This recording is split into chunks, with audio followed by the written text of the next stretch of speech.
श्री सद्गुरु महाराज की जय। महर्षि में ही सत्संग सुधा सागर से गुरु महाराज का प्रवचन। शीर्षक हरि को भूले जो फिरे सहजो जीवन छार। किसी काम में कोई कुशल कैसे होता है? अभ्यास करते करते। आप अक्षर लिखते हैं, कितनी कठिनाई होती थी, अब कैसा लगता है। इसीलिए मैं कहता हूँ ईश्वर भजन करते करते वह भी सुगम हो जाएगा और उसके बिना रह नहीं सकोगे। फिर कहा कि सफरी सन्मुख जल प्रवाह सुरसरी बहे गज भारी। जो अपने मन को समेटता है वह उल्टी धारा पर चला जाता है। वह उसको जानता है। जो ब्रह्मांड के ऊपर से ब्रह्मांड में और पिंड ब्रह्मांड में व्यापक है। यदि कोई कहे कि झूठी बात है तो करके देखो, झूठी है कि सत्य है। करते नहीं, कहते कि झूठ है। कोई कहे कि ऑक्सीजन और हाइड्रोजन के मिलाने पर पानी नहीं होता है तो मिलाकर देख लो। जो सकरा मिले सिक्ता महा बलते नहीं बिलगावे। अति रसक सूक्ष्म पिपीलिका बिनु प्रयास ही पावे। बालू जड़ धार है और चीनी चेतन धार है। इन दोनों का मिलाप शरीर के अंदर हो गया है। इन दोनों को अलग अलग फुटा लो, अपने को चीटी बनाओ। यह इशारा है। जैसे सफरी का इशारा है अपने को समेटने के लिए, उसी तरह जो अपने को समेटता है वह चीटी बनता है और अपने को जड़ से फुटा सकता है। तब वह सारी सृष्टि की रचना वो अपने अंदर देखता है। जो जागृत को, स्वप्न को और सुषुप्ति को छोड़ता है वह जगता है। ये जग जामिनी जागहि जोगी परमारथी प्रपंच वियोगी। वही हरि पद का परम सुख पाता है। सुख यहाँ है और कहाँ सुख है? जहाँ दो भेद से रहित हो जाता है वह पद कैसा होता है? गोस्वामी जी ने लिखा है, शोक मोह भय हरस दिवस निशि देश काल तह नाही। तुलसीदास ही दशाहीन संशय निर्मूल न जाहि। देश कालातीत पद में वह पहुँचता है। अरे संशय का नाश यहाँ हुआ, इसके नीचे तो संशय रहेगा ही। तुलसीदास जी वहाँ जाने के लिए कहते हैं और भी कहते हैं, तीन अवस्था तजम भजम भगवंत। मन कर्म वचन अगोचर व्यापक व्याप अनंत। जागृत स्वप्न सुषुप्ति तीनों अवस्थाओं को छोड़कर भजन करो। जागृत में स्वप्न में जाने के समय तंद्रावस्था आती है। उसमें ऐसा लगता है कि शक्ति भीतर खींची जा रही है, हाथ पैर कमज़ोर होते जा रहे हैं। होते होते तंद्रा में स्वप्न में आ जाता है। जब तक यहाँ टिका रहता है, स्वप्न में रहता है, उससे भी नीचे उतर जाता है, गहरी नींद में चला जाता है। यही तीन अवस्था हम लोगों को रोज होता है। यही तीन अवस्था हम लोगों को रोज होती है। योगी लोग इन अवस्थाओं से ऊपर जाते हैं। ब्रह्मोपनिषद में लिखा है कि तुर्यावस्था में आँख से ऊपर अर्थात मुर्दा में वासा होता है। बिना उस अवस्था में गए कोई ईश्वर की ओर नहीं जा सकता। रूप रंग वाले को जो ईश्वर कहते हैं वह ईश्वर की माया है। माया रूप को पकड़ो तो माया के अंदर बहुत कुछ काम आपका होगा, लेकिन आप संतुष्ट नहीं होंगे। परंतु जिनकी माया है उनको पकड़ो तो संतुष्ट होगी। एक राजा था, वह भगवान बुद्ध का सन्यासी शिष्य हो गया था। वह कभी कभी बोलता था कि यह सुख है, यह सुख है। अन्य भिक्षुओं ने भगवान से जाकर कहा कि जो राजा भिक्षु बन गया है वह जब तब बोलता रहता है कि यह सुख है, यह सुख है। भगवान ने उनको बुलाकर उसके इस तरह बोलने का कारण पूछा। इस पर उसने उत्तर दिया कि भगवान, जब तक मैं राज्य में रहा तब तक मैं कैद में रहा, पहरे में रहा, सोने में सत्संग, जागने में सत्संग, घर में सत्संग, बाहर में सत्संग, तमाम सत्संग रहता था। अब वृक्ष के नीचे रहता हूँ, किसी तरह से सत्संग नहीं, किसी तरफ से सत्संग नहीं, और अंदर में वह सुख मिलता है जो सुख खाने पीने व राज सुख भोगने में नहीं मिला। ईश्वर स्वरूप का ज्ञान योग से संबंधित, ईश्वर स्वरूप का ज्ञान योग से संबंधित कर देता है। लोग कहा करते हैं योग तो सब कोई नहीं कर सकेंगे। मैं कहता हूँ योग सभी कर सकेंगे।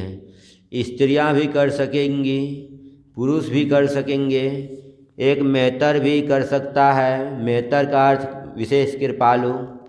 हम लोग बहुत बच्चे थे तो हमारी माता, हमारी बड़ी बहन हमारे मैले को साफ करती थी, पवित्र करती थी, और मेहतर हमारे आपके मैले को साफ करते हैं। उनसे बढ़कर कौन कृपालु है। योग की क्रिया सभी पैसे के लोग कर सकते हैं। मैंने छपरे ज़िले में मेहतर के एक टोले को देखा था। बड़ी सफाई थी। उसके टोले में खाने पीने की गड़बड़ी नहीं थी। तहवल दास जी उस टोले को चेताए थे। एक बार छपरा में दो सन्यासी आए थे। उनके सामने तहवल दास जी ने कहा कि महाराज, आत्मा के बारे में कहिए। महात्मा ने कहा, तुम कौन हो? उन्होंने अपने हाथ का झाड़ू दिखलाकर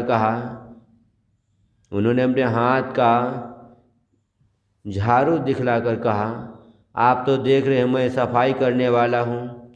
महात्मा बोले, तुम समझ सकोगी? उन्होंने कहा, आप समझा देंगे तो मैं समझ जाऊँगा। महात्मा जी ने कहा, मेरी धारणा गलत थी, ऐसे लोग समझ नहीं सकेंगे। अब मैं इन लोगों को भी समझाऊँगा। कवि साहब ने कहा है, न जोगी जोग से ध्यावे, न तपसी देह जरवावे, सहज में ध्यान से पावे, सूरत का खेल जही आवे।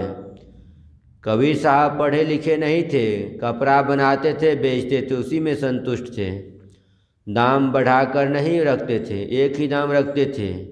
उनके लिए यह कहावत प्रसिद्ध है, कभी चले हाट को, कहे न कोई पति आए, 5 टके का दुपट्टा 7 टके में जाए। एक बार कबीर साहब कपड़े बनाकर हाट में बेचने गए। उन्होंने उसका मूल्य 5 रुपये बतलाया। ग्राहक 4 रुपये, 4.5 रुपये देते थे। कबीर साहब उस कपड़े को लेकर वापस लौट रहे थे। रास्ते में चतुर आदमी की भेंट हो गई। उन्होंने उनसे हाट से कपड़े वापस लाने के कारण पूछा। कबीर साहब बोले, इस चादर की कीमत 5 रुपये है, किंतु लोग 5 रुपये देना नहीं चाहते, इसलिए वापस ले जा रहा हूँ। चतुर आदमी ने कहा, यह चादर आप मुझे दे दो, मैं इस चादर को बेचकर 5 रुपये आपको दे दूँगा, और जो अधिक बेचेंगे मैं ले लूँगा। कबीर साहब ने कहा, भाई मुझे तो 5 ही चाहिए। इस चतुर मनुष्य ने उस चादर को 5 रुपये में जाकर 7 रुपये में बेचा। 5 रुपये उन्होंने कबीर साहब को दे दिया और 2 रुपये मेरे पास। कबीर साहब ने प्रसन्नतापूर्वक 5 रुपये ले लिए। ऐसे संतुष्ट कबीर साहब थे। घर में रहते थे, साधन भजन ऐसा किया कि कोई कमी नहीं रही। सर्वसाधारण को उन्होंने उपदेश दिया। यही काम गुरु नानक ने किया। उन्होंने कहा, चहुँ वर्णा को दे उपदेश, 30 पंडित को सदा आदेश। चहुँ वर्णा को दे उपदेश, 30 पंडित को सदा आदेश। हठ योग करके, प्राणायाम करके पक्का बन जाओ, तब प्रत्याहार करो, धारणा करो, फिर ध्यान करो और अंत में समाधि लो। यह हठ योग की बात है। कबीर साहब कहते हैं कि हठ योग करने की बात नहीं, केवल सूरत का खेल जानो। वह क्या है? तो उन्होंने कहा, शून्य ध्यान सबके मन माना, तुम बैठो आत्म अस्थाना। कोई पूछे कि पुराण में शास्त्र में शून्य स्थान है, तो कहूँगा जो भागवत पढ़ते हैं वे जानते हैं। 11वें स्कंद में उद्धव जी ने पूछा है कि आपका ध्यान कैसे करूं? भगवान श्री कृष्ण ने कहा, पहले हमारे सर्वांग का ध्यान करो, फिर मुस्कान युक्त मुख का ध्यान करो, उसके बाद उसको भी छोड़कर शून्य में ध्यान करो। जो इसकी विधि जानता है वह जानता है कि क्या स्त्री क्या पुरुष सभी कर सकते हैं, लेकिन संयमित रहना पड़ेगा, अर्थात मत्स्य मांस को नहीं लो। यह कवि साहब को भी कहना पड़ा। कवि साहब एक जुलाहे के घर में पाले गए थे। एक शिशु को लहरतारा तालाब में एक मुसलमान जुलाहा ले आए थे। कबीर साहब एक जुलाहे के घर में पाले गए थे। एक शिशु को लहरतारा तालाब से एक मुसलमान जुलाहा ले आए थे। वही उनका पालन पोषण हुआ। कबीर साहब कहते हैं, मत्स्य मांस नहीं खाओ, नशाओं को मत लो, हिंसा नहीं करो, व्यभिचार नहीं करो और चोरी नहीं करो। जो कोई अब परहेज करेगा वो उन सबको लाभ होगा, उसके साथी को भी लाभ होगा। ऐसे लोग अधिक हो जाएंगे तो देश को लाभ होगा। देश को क्या लाभ होगा? कोई दुष्ट कर्म करेगा नहीं, चोरी नहीं करेगा, डकैती नहीं करेगा, व्यभिचार नहीं करेगा, हिंसा नहीं करेगा, तो कितनी शांति रहेगी। दुष्ट कर्मियों को दुष्ट कर्मों से रोकने के लिए कितने अवसर हैं, इसके लिए कितना खर्च है, सब खर्च बच जाएंगे। इसको देश की दूसरी सेवा दूसरे काम में लगाए जाएंगे।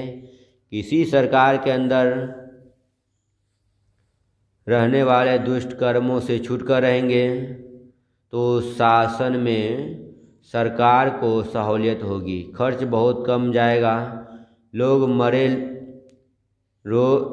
मेरे लिए कहते हैं कि केवल मुक्ति मोक्ष अध्ययन ध्यान ज्ञान देते हैं, देश के लिए कुछ नहीं करते हैं।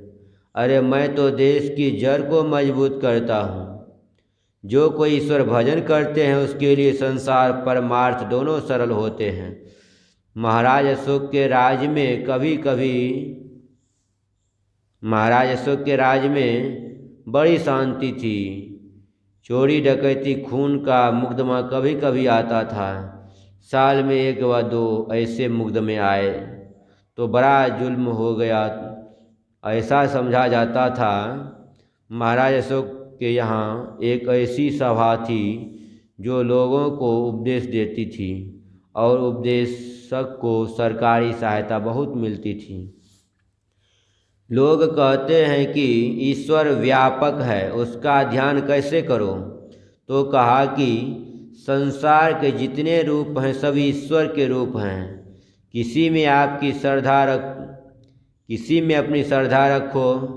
कबीर साहब ने, गुरु नानक साहब ने गुरु का ध्यान बतलाया है। गोस्वामी तुलसीदास जी रामायण में कहते हैं, तुमते अधिक गुरु ही जिय जानी, सकल भाय से वही सनमानी। आप राम रूप मानते हो तो बहुत अच्छी तरह से राम रूप का ध्यान करते हो। कृष्ण को मानने वाले कृष्ण का ध्यान करो, काली को मानने वाले काली का ध्यान करो, लेकिन मानस ध्यान करो और मानस जप भी करो, परंतु यहीं तक नहीं पड़े रहो। जो यहीं साधन को खत्म करते हैं वे गलती में रहते हैं। इससे आगे बढ़ो। भागवत में जो शून्य ध्यान बतलाया है उसको जानो और करो, तब परमात्मा की ओर की बड़ी सहायता मिलेगी, अर्थात ब्रह्म ज्योति और ब्रह्मनाद का सहारा मिलेगा।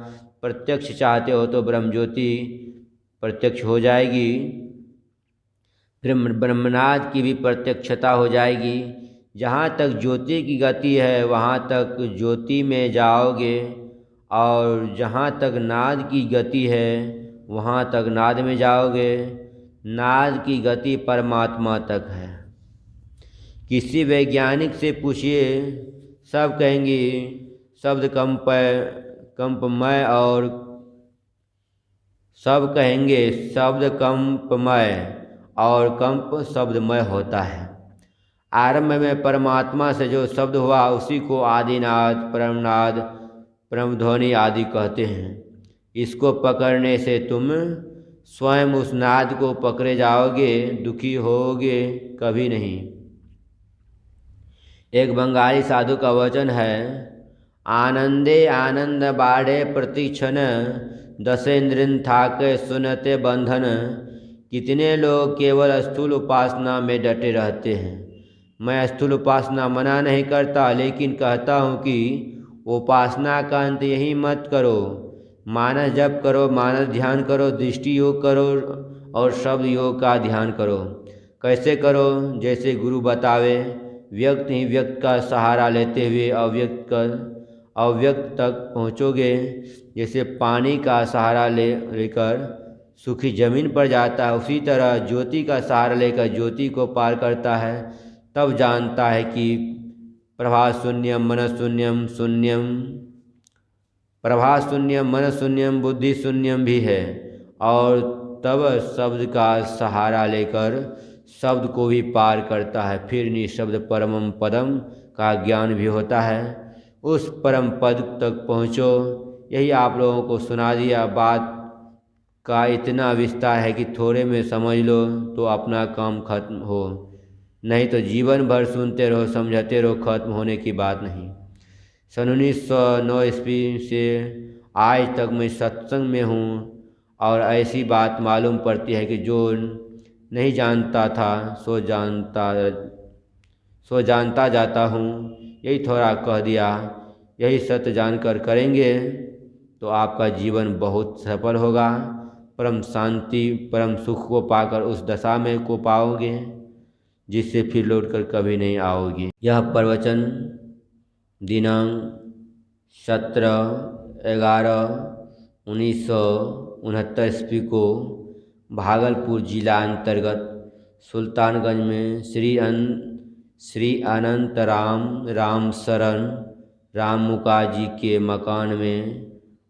मकान के प्रांगण में भागलपुर जिला संत मत सत्संग के विशेषाधिवेशन के अवसर पर हुआ था। श्री सद्गुरु महाराज की जय।